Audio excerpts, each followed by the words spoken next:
오늘 이 시간에는 우리가 너무나도 잘 알고 있는 다윗의 이야기를 통해서 주의 은혜를 나누고자 합니다.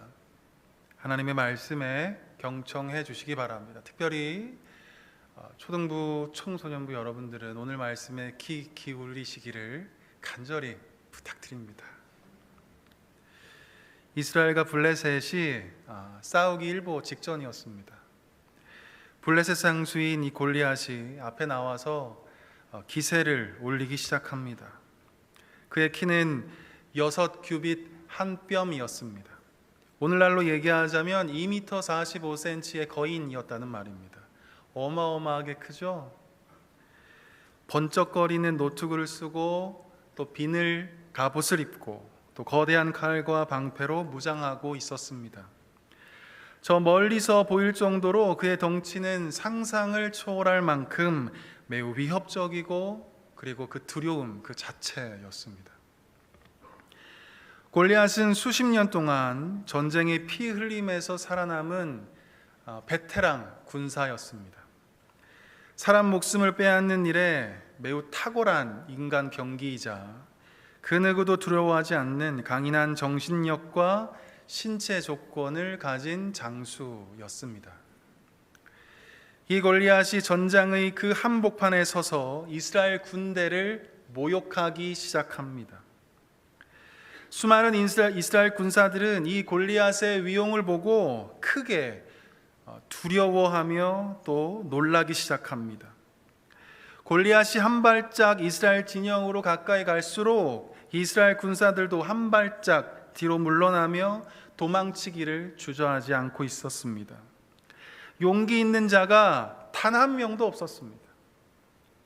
골리앗에 맞서서 싸울 만한 군사가 이스라엘 진영에는 단 한 명도 없었습니다.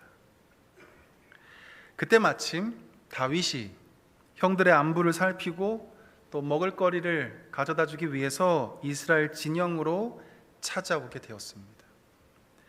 그곳에서 다윗은 골리앗의 이야기를 들었을 것입니다.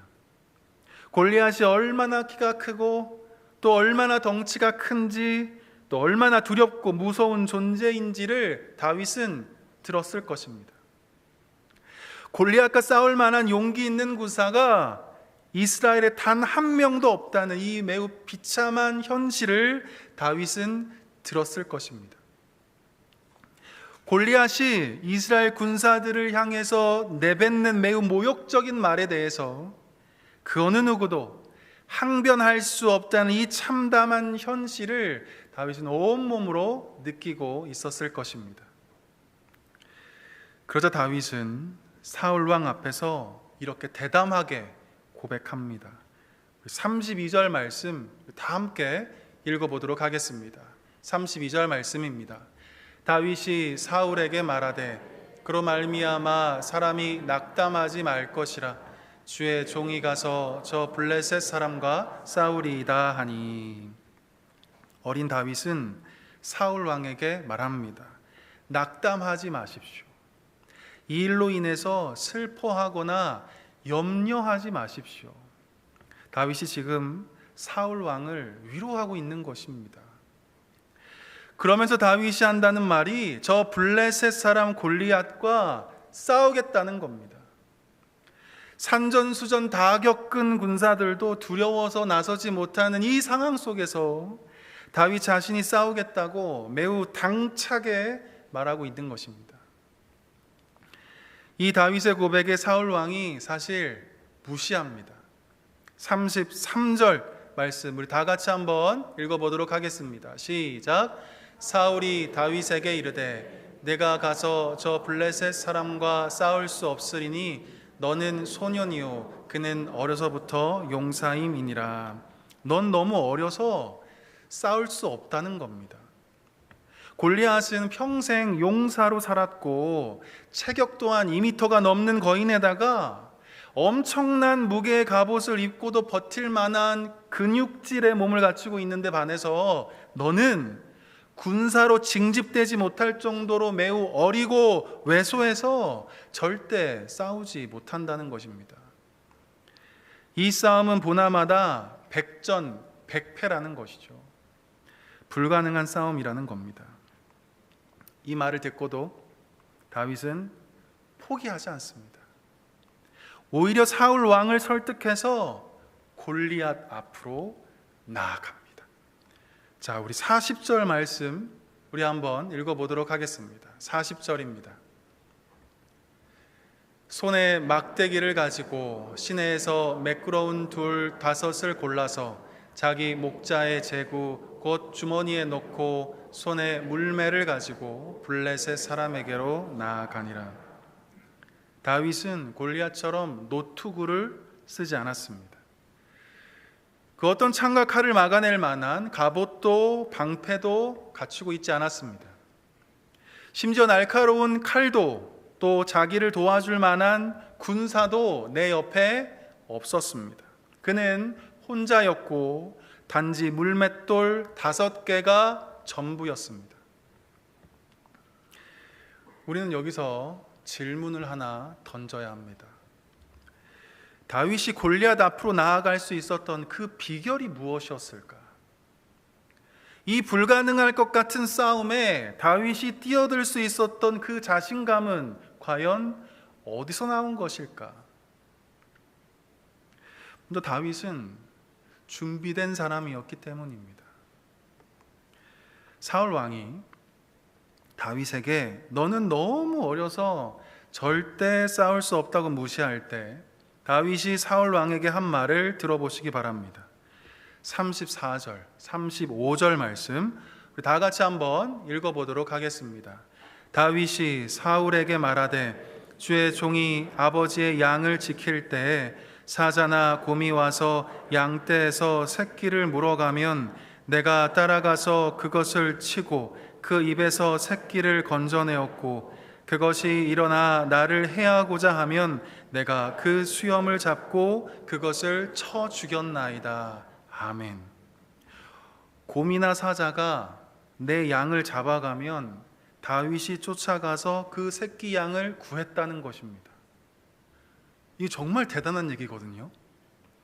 그런데 더 놀라운 것은 그 곰과 사자가 자기를 공격하려고 달려들면 도망하는 것이 아니라 오히려 그 맹수와 싸워서 이기고, 다윗의 고백을 빌리자면 그 맹수들의 수염을 잡고 그것을 쳐 죽였다고 지금 말하고 있는 것입니다. 자, 그런데 이러한 일들이 어쩌다가 딱 한 번 우연히 생긴 것이 아니라 계속해서 이런 일을 겪으며 살았다는 것을 지금 말씀해 주고 있는 것입니다. 자기의 양을 돌보기 위해서 다윗은 늘 사자와 싸우고 늘 곰과 싸웠다는 이야기입니다. 우리는 이 대목에서 깨닫는 것 하나가 있습니다. 다윗이 자기의 양을 빼앗는 그 맹수들과 싸워서 이기기 위해 엄청난 노력을 기울였다는 것입니다. 다윗이 자기의 양을 이 곰과 사자로부터 지키기 위해서 밤낮으로 물맷돌 던지는 연습을 했다는 사실입니다. 다시 말해서 다윗은 이 사자와 곰을 이길 수 있는 실력자였습니다. 물맷돌 던지기 하나만큼은 전문가였다는 말씀입니다. 준비된 사람이었기에 그는 자신감을 가지고 매우 당당하게 골리앗 앞으로 나아갈 수 있었다는 것이죠. 만약 다윗이 실력이 없었는데 골리앗과 싸우겠다고 한다면 그것은 매우 무모한 도전인 것입니다. 그러나 다윗은 자신이 무엇을 잘하고 있는지 알고 있었고 그것을 매우 적절하게 사용할 수 있는 실력을 갖추고 있었던 사람이었습니다. 그리고 다윗은 실력뿐만이 아니라 하나님을 적극적으로 의지하는 사람이었습니다. 우리 45절 말씀 다 함께 읽어보도록 하겠습니다. 45절 말씀입니다. 다윗이 블레셋 사람에게 이르되 너는 칼과 창과 단창으로 내게 나아오거니와 나는 만군의 여호와의 이름 곧 내가 모욕하는 이스라엘 군대의 하나님의 이름으로 내게 나아가노라. 아멘. 다윗은 자신의 처지와 형편을 주목하지 않습니다. 저 골리앗 같은 저 골리앗같이 칼이 없다고 원망하지 않습니다. 자신에게 창과 그리고 투구와 갑옷과 방패가 없다고 하나님께 불평하지 않습니다. 오히려 다윗은 자신의 없음에 주목하지 않고 모든 것을 다 가진 하나님께 주목하기 시작합니다. 연약한 자신에게 시선을 빼앗기지 않고 강하신 하나님 한 분에게만 시선을 고정합니다. 만약 다윗이 부족한 자기 자신에게만 집중했다면 그는 여느 이스라엘 군사들과 같이 두려움에 떨었을 겁니다. 뒤로 물러나기가 바빴을 것입니다. 그러나 다윗은 마음을 들어서 주님을 바라봅니다. 너는 칼과 단창을 의지하지만 나는 만군의 여호와 하나님의 이름을 의지하여 너에게 나아가노라. 다윗이 가지고 있는 용기란 인간적인 도전 정신과 무모함이 아니었습니다. 하나님을 의지하는 그 믿음에서 출발하는 거룩한 신비였던 것입니다. 다윗이 가지고 있는 당당함이란 저기 저 중국 신화나 그리스 신화에서나 나오는 영웅적인 능력이 아니었습니다. 오직 만군의 하나님을 믿고 신뢰하는 그 의존성에서부터 나오는 강인함이었던 것입니다. 사도행전 4장 31절을 보시면 이렇게 말씀합니다. 무리가 다 성령이 충만하여 담대히 하나님의 말씀을 전하니라. 예수의 제자들이 지금 담대해질 수 없는 상황이었습니다. 예수님의 이름으로 복음을 전하면 심히 매를 맞거나 죽임을 당할 수 있었기 때문입니다. 그런데 주 예수 그리스도를 의지하여 하나님께 기도하니 주님이 복음을 전할 수 있는 담대함을, 그 거룩한 용기를 허락해 주셨다는 말씀입니다.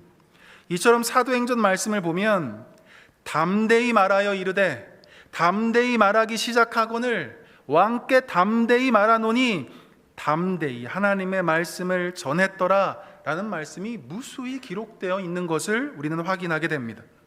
다시 말해서 그 어떤 위협과 두려움과 절망이 기다리는 그 순간에도 담대할 수 있었던 이유는 자신의 처지와 형편을 주목하지 않고 주 예수 그리스도 한 분에게 나의 시선을 계속해서 지속해서 고집했기 때문이라는 것입니다. 다윗이 그러했습니다. 그는 실력뿐만 아니라 하나님을 의지함으로 오는 그 담대함과 용기를 가지고 골리앗 앞에 나아가 섰던 것입니다. 사랑하는 성도 여러분, 이제 우리의 삶을 한번 돌아보았으면 좋겠습니다. 우리가 디디고 있는 이 세상, 골리앗과 같이 결코 만만치 않다는 것을 우리는 매우 잘 알고 있습니다. 학교에서, 직장에서, 우리의 가정에서, 사람과의 관계에서, 시시때때로 터져나오는 우리의 삶의 문제에서 우리는 늘 이 골리앗과 같은 불가능성과 무자비함과 냉혹함과 그리고 지독한 잔인함을 경험하며 살아갑니다. 자, 그렇다면 우리는 도망쳐야 하는 것일까? 이 세상이 골리앗 같으니까 뒤로 물러나며 자신의 처지만 한탄한 채 그저 불평하며 살아가야 하는 것일까? 우리는 다윗을 통해서 골리앗 앞에 당당하게 맞설 수 있는 그 비결을 깨닫습니다. 그것이 무엇이냐면 다윗처럼 준비되어야 한다는 것입니다. 그리고 하나님을 철저하게 의지해야 한다는 것입니다. 우리는 이것을 한 문장으로 표현할 수 있습니다. 그것이 무엇이냐면 실력과 영성이 겸비되어야 한다는 말씀입니다. 다윗은 자기의 양을 곰과 사자로부터 지킬 수 있는 물맷돌 던지기 전문가였습니다. 그 전문성과 준비된 실력이 골리앗 앞으로 나아갈 수 있게 한 것이죠. 우리는 다윗과 같이 실력을 쌓기 위해서 최선을 다해 노력해야 합니다. 항상 배운다는 자세로 도전하는 것을 망설이지 말고 한 분야의 전문가가 되기 위해서 피나는 노력을 기울여야 합니다. 모르는 것을 부끄러워하지 말고 질문하는 것을 창피해하지 말고 우린 끝없이 챌린지하고 전문성을 키우기 위해서 시간을 투자하고 물질을 투자해야 하는 것입니다. 때로는 슬럼프가 찾아오겠죠. 하기 싫을 때도 있을 겁니다. 다윗도 그랬을 거라 짐작이 됩니다. 곰과 사자를 때려 눕히기까지 얼마나 많은 시행착오가 있었을까요? 아마 자신이 돌보는 새끼 양도 여러 사자의 밥이 되었을 거라고 저는 생각합니다. 만약 다윗이 그 실패의 과정 속에서 물맷돌 던지기를 포기했다면 그는 골리앗 앞에 설 수 있는 실력자가 되지 못했을 겁니다. 하이든도, 우리가 잘 아는 하이든도 천지창조를 800번이나 써본 후에 비로소 완성된 작품을 만들 수 있었습니다. 레오나르도 다빈치도 8년 동안 2000번의 스케치를 했기 때문에 최후의 만찬이라는 작품을 만들어낼 수 있었던 것입니다. 거듭되는 실패를 두려워하지 않기를 바랍니다. 반복되는 실패를 통해서 하나님은 준비시키시고 성숙시키시고 그리고 정금과 같이 변화시켜 주실 줄 믿습니다. 하나님이 주신 재능을 잘 발견하고 열심히 개발해서 하나님께 영광 올려드리는 저와 여러분 모두 되었으면 좋겠습니다. 실력뿐만 아니라 더 중요한 것은 바로 하나님을 철저하게 의지하는 영성입니다. 다윗은 스스로 골리앗과 비교해서 열등의식에 사로잡히거나 자신의 부족한 형편의 시선을 빼앗기지 않았습니다. 그저 하나님만 바라보고 그저 만군의 여호와 하나님의 이름만 의지하여 골리앗 앞으로 나아갔던 것입니다. 다윗이 이러한 위급한 순간에 하나님을 의지하는 영성이 발휘될 수 있었던 것은 매일의 삶 속에서 늘 하나님을 의지하는 것이 몸에 배어 있었기 때문입니다. 하나님과 상관없이 살다가 골리앗과 싸우는 그 순간 하나님을 의지했다고요? 하나님을 모르며 살다가 그 위급한 순간에 갑자기 하나님이 생각해서 주님을 의지했다고요? 아닙니다. 절대 그럴 수 없습니다. 다윗은 양을 치면서 늘 하나님의 말씀을 묵상하며 찬양하며 살았습니다. 다윗은 목자로 살면서 언제 닥칠지 모르는 맹수들의 공격에 늘 주님께 도움을 구하며 기도하기를 쉬지 않았습니다. 늘 주님과 함께하고 늘 주님을 의지하며 살았던 다윗이었기에 골리앗 앞에서도 늘 해왔던 것처럼 주님을 붙들고 당당히 그 싸움의 한복판에 뛰어들 수 있었던 것입니다. 이것이 바로 영성입니다. 매일 하나님과의 친밀한 사귐이 나의 삶으로 발휘되는 것, 매일 주님과의 만남이 주의 통치에 순복하는 삶으로 구현되는 것, 이것이 바로 영성입니다. 뜨겁게 기도하고 주의 말씀에 눈물을 흘렸던 그 감격이 나의 삶에 순종으로 표현되는 것, 이것이 바로 영성입니다. 강도 만난 자를 어떤 사마리아인이 구해주죠. 하나님 말씀을 너무나 잘 아는 바리새인들 그리고 레위인 강도 만난 자를 보고도 그냥 지나쳐버립니다. 하나님은 분명히 이웃을 사랑하라 말씀하셨지만 오직 사마리아인만이 그 말씀에 순종한 자였습니다. 하나님의 말씀이 내 삶에 스며들고 내 삶으로 발휘되고 그리고 하나님의 말씀에 순종으로 구현되는 것, 이 사마리아인이야말로 영성의 사람이었던 것입니다. 하루 24시간 동안 하나님을 기억하고 주의 말씀을 묵상하고 기도하는 시간이 1시간도 채 안 되는데 핸드폰으로 무의미한 동영상을 보는데 이 2-3시간 사용한다. 당장 회개하셔야 합니다.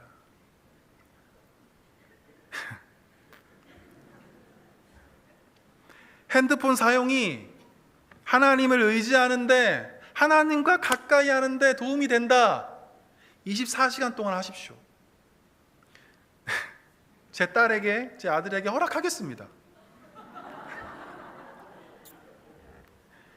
그런데 하나님의 은혜를 망각하게 하고 하나님께 가까이 하는 것을 방해하고 하나님께 기도하는 시간을 빼앗아가고 있다면 우리는 이 시간 당장 하나님께 회개하고 절제하기 위한 노력을 오늘부터 기울여야 하는 것입니다.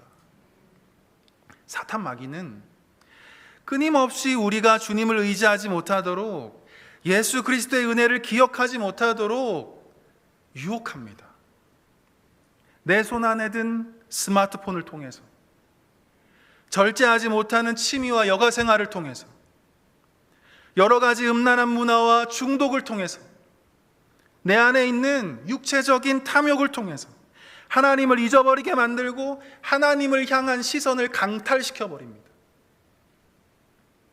그러므로 우리는 하나님을 의지하지 못하게 하는 이 방해 요소들이 우리의 삶 구석구석 있다면 제거하는 노력을 기울여야 하는 것입니다. 일단 먼저 스마트폰에 인스타나 유튜브 게임 웹툰이 하나님 만나는 시간을 방해한다. 그러면 오늘 당장 가서 그 어플을 지울 수 있는 용기를 달라고 기도하시고 행동하시기 바랍니다. 과도한 주식이나 복권, 스포츠 토토, 절제하지 못하는 여가생활 때문에 자꾸 하나님을 멀리하게 된다면 정말 하나님께 끊을 수 있게 해달라고 도움을 구하시고 오늘 당장 행동하셔야 합니다. 그런 구체적인 행동을 통해서 주님과의 만남이 쌓이고, 그러다 보면 주의 통치가 우리의 삶으로 나타나는 영성의 삶을 살아갈 수 있게 되는 것입니다. 우리가 잘 아는 다니엘도 다윗처럼 실력과 영성이 겸비된 사람이었습니다. 다니엘 6장 3절 우리 다 같이 한번 읽어볼까요? 다니엘 6장 3절 시작. 다니엘은 마음이 민첩하여 총리들과 고관들 위에 뛰어남으로 왕이 그를 세워 전국을 다스리게 하고자 한지라. 아멘. 다니엘은 총리들과 고관들 위에 뛰어났다고 표현하고 있습니다. 자신의 영역에서 타의 추종을 불허할 정도로 실력이 매우 뛰어난 사람이었다는 것입니다.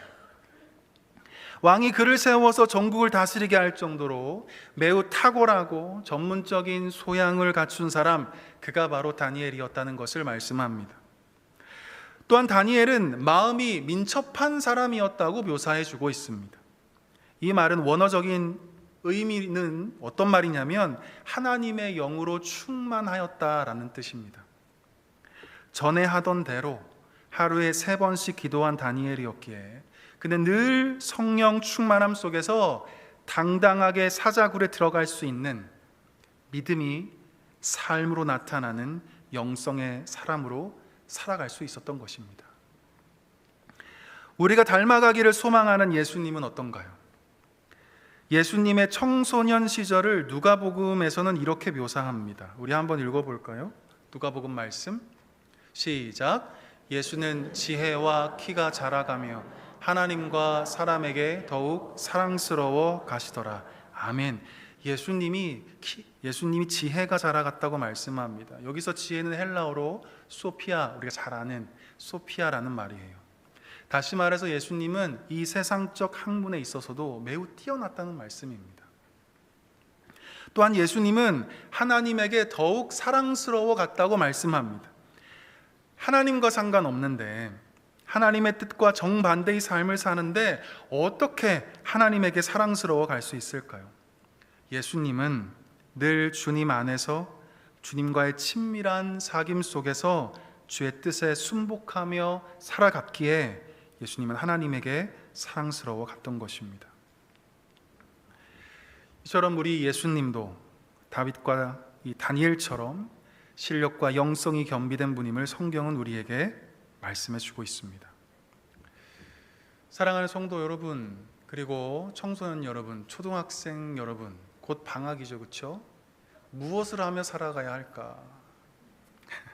대충 하지 말고 정말 치열하게 노력해서 실력을 쌓으시기 바랍니다.